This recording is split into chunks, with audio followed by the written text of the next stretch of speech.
Okay, നമ്മൾ ഇന്നെടുക്കാൻ പോകുന്ന ടോപ്പിക്കാണ് DNA റെപ്ലിക്കേഷൻ. DNA റെപ്ലിക്കേഷൻ എന്ന് പറയുമ്പോൾ DNA അതിൻ്റെ തന്നെ മൾട്ടിപ്പിൾ കോപ്പീസ് ഉണ്ടാക്കുന്ന പ്രോസസ്സിനെ വിളിക്കുന്ന പേരാണ് DNA റെപ്ലിക്കേഷൻ.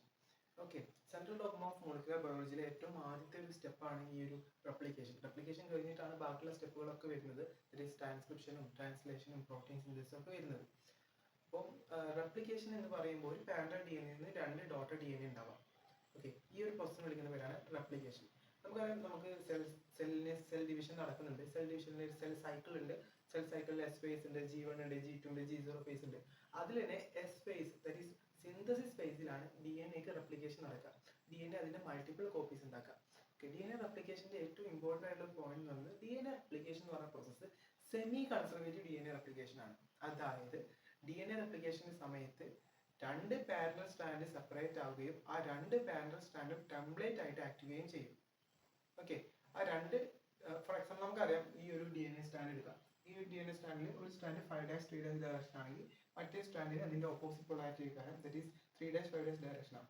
റെപ്ലിക്കേഷന്റെ സമയത്ത് ഈ രണ്ട് പാരലൽ സ്ട്രാൻഡും സെപ്പറേറ്റ് ആയിട്ട് രണ്ട് ടെംപ്ലേറ്റ് ആയിട്ട് ആക്ട് ചെയ്യും. ആ ടെംപ്ലേറ്റ് സ്ട്രാൻഡിനെ ബേസ് ചെയ്തിട്ട് പുതിയ DNA സ്ട്രാൻഡുകൾ ഉണ്ടാകും. ഈ പ്രോസസ്സിനെ വിളിക്കുന്ന പേരാണ് semi conservative nature of DNA replication. അപ്പോൾ ഒരു ഡോട്ടർ DNA എടുത്ത് നോക്കിയാൽ, ഈ പാരന്റൽ DNA ഉണ്ടാക്കിയിട്ടുള്ള DNA വിളിക്കുന്ന പേരാണ് ഡോട്ടർ DNA. ഡോട്ടർ DNA എടുത്ത് നോക്കിയാൽ അതിൽ പാരലൽ സ്ട്രാൻഡ് ഉണ്ടാവും, ന്യൂലി സിന്തസൈസ് ചെയ്ത സ്ട്രാൻഡ് ഉണ്ടാവും. ഇനി ഈ ഒരു semi conservative nature of DNA റെപ്ലിക്കേഷനെ ആദ്യമായിട്ട് എക്സ്പ്ലെയിൻ ചെയ്ത സയന്റിസ്റ്റുകളാണ് മാത്യു മിസൽസൺ ആൻഡ് ഫ്രാങ്ക്ലിൻ സ്റ്റാൾ. അവരുടെ ഒരു എക്സ്പെരിമെന്റ് ഉണ്ട്. അവരെന്ത് ചെയ്തു എന്ന് അറിയാം, മിസൽസൺ സ്റ്റാൾസ് എക്സ്പെരിമെന്റ് ആണെന്ന് വിളിക്കാറ്. അവര് ഇഷറീഷ്യ കോളൈ ബാക്ടീരിയനെ അമോണിയം ക്ലോറൈഡ് മീഡിയത്തിൽ വളർത്തി. ഓക്കെ, അതായത് പൊതുവെ നമ്മൾ ബാക്ടീരിയനെ കൾച്ചർ മീഡിയത്തിലാണ് വളർത്താറ്. അപ്പോൾ അങ്ങനെയുള്ള ഒരു മീഡിയം, അമോണിയം ക്ലോറൈഡ് കൊണ്ട് ഉണ്ടാക്കിയിട്ടുള്ള ഒരു മീഡിയത്തിൽ ഈ ബാക്ടീരിയകളെ വളർത്തി. വെറും അമോണിയം ക്ലോറൈഡ് അല്ല അവരെടുത്തത്, അവർ രണ്ട് വിധത്തിലുള്ള നൈട്രജൻ അടങ്ങിയ അമോണിയം ക്ലോറൈഡ് ആണ് എടുത്തത്. ഓക്കെ, നൈട്രജന് രണ്ട് ഐസോട്ടോപ്പാണ്. Heavy ഐസോട്ടോപ്പാണ് N15, light ഐസോട്ടോപ്പാണ് N14. അപ്പോൾ N15 മീഡിയം എടുത്തു, N14 മീഡിയം എടുത്തു. അവർ ആദ്യം എന്ത് ചെയ്തു എന്നറിയോ, നമ്മുടെ ഇഷറീഷ്യ കോളൈനെ heavy nitrogen that is N15 ammonium chloride മീഡിയത്തിൽ വളർത്തി. അപ്പോൾ അതിലുണ്ടാകുന്ന ബാക്ടീരിയയുടെ ഒക്കെ അവിടെ ഡിവൈഡ് ചെയ്ത് റെപ്ലിക്കേഷൻ നടന്നുണ്ടാകുന്ന ബാക്ടീരിയയുടെ ഒക്കെ DNA എന്ന് പറഞ്ഞത് ഹെവി DNA ആവൂലേ. അതായത് അതിലുണ്ടാകുന്ന നൈട്രജൻ ബേസിലുള്ള നൈട്രജൻ എന്ന് പറഞ്ഞത് N15 ആകൂലേ. ഓക്കെ, അപ്പോൾ ഫസ്റ്റ് ഉണ്ടാകുന്ന ഫസ്റ്റ് ജനറേഷൻ ആണിത്.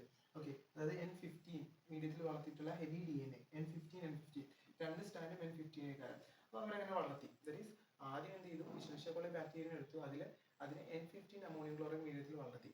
ഓക്കെ, എന്നിട്ട് ആ ഒരു DNA ഐസൊലേറ്റ് ചെയ്തെടുത്തതിന് ശേഷം അവർ സെൻട്രിഫ്യൂജ് ചെയ്തു. സെൻട്രിഫ്യൂജ് ചെയ്തപ്പോൾ അവർക്ക് എന്ത് കിട്ടി, ആ സെൻട്രിഫ്യൂജിന്റെ ഏറ്റവും ബോട്ടമായി കിട്ടി. നമുക്കറിയാം, വെയിറ്റ് കൂടിയ ഭാഗത്ത് എപ്പോഴും സാധനങ്ങൾ അല്ലെങ്കിൽ സബ്സ്റ്റൻസസ് എപ്പോഴും എന്തിരിക്കാൻ നമ്മുടെ സെൻട്രിഫ്യൂജൽ മെഷീന്റെ ഏറ്റവും താഴെയായിട്ട് ബോട്ടമിലാണ് സെറ്റിൽ ചെയ്യുക. അങ്ങനെ തന്നെയല്ലേ, വെയിറ്റ് കൂടിയ സാധനം എപ്പോഴും അടിയിലായിരിക്കാൻ ഉണ്ടാവാം. ഓക്കെ, അപ്പോൾ ഏറ്റവും താഴെയായി കിട്ടി. ഇനി എന്ത് ചെയ്യുന്നറിയോ, ആ N15 മീഡിയത്തിൽ വളർത്തിയ ഒരു ഇഷറീഷ്യ കോളൈനെ N14 അമോണിയം ക്ലോറൈഡ് മീഡിയത്തിലേക്ക് കിട്ടും. അപ്പോൾ സ്വാഭാവികമായിട്ടും അവിടെ എന്ത് നടന്നിട്ടുണ്ടാവും, ആ N15 ഹെവി DNAക്ക് N14 അമോണിയം ക്ലോറൈഡ് മീഡിയത്തിൽ റെപ്ലിക്കേഷൻ നടന്നിട്ടുണ്ടാവും. ഓക്കെ, ഇവിടെ റെപ്ലിക്കേഷൻ ടൈം എന്ന് പറഞ്ഞാൽ 20 മിനിറ്റ് ആണ്. ഇതാണ് ഫസ്റ്റ് ജനറേഷൻ. ഇതിനെ എടുത്തിട്ടാണ് നമ്മൾ N14 മീഡിയത്തിലായിട്ട് ഇട്ടത്. ഓക്കെ, അതേ റെപ്ലിക്കേഷൻ നടന്നു. N14 മീഡിയത്തിൽ N15 ഉണ്ടോ? ഇല്ല. അപ്പോൾ അവിടെ ഉണ്ടാകുന്ന പുതിയ സ്റ്റാൻഡൊക്കെ നൈട്രജൻ എന്ന് പറയുന്നത് N14 ആയിക്കാരം. അപ്പോൾ ഇതിലുള്ള ഫസ്റ്റത്തെ ജനറേഷൻ ആണിത്. അതിലുണ്ടാകുന്ന ഫസ്റ്റ് ജനറേഷൻ ആണിത്. ഓക്കെ, അതിന്റെ പ്രത്യേകത എന്ന് പറയുമ്പോൾ ഹൈബ്രിഡ് ആയിരിക്കാൻ. ഓക്കെ, അതായത് 20 മിനിറ്റ് കൊണ്ട് റെപ്ലിക്കേഷൻ കംപ്ലീറ്റ് ആയി പാരലൽ DNA രണ്ട് ഡോട്ടർ DNA ആയിട്ട് മാറി. ആ ഉണ്ടായ ഡോട്ടർ DNA ഒക്കെ ഹൈബ്രിഡ് DNAകളാണ്. അതിൽ N14 ഉണ്ട്, N15 ഉണ്ട്.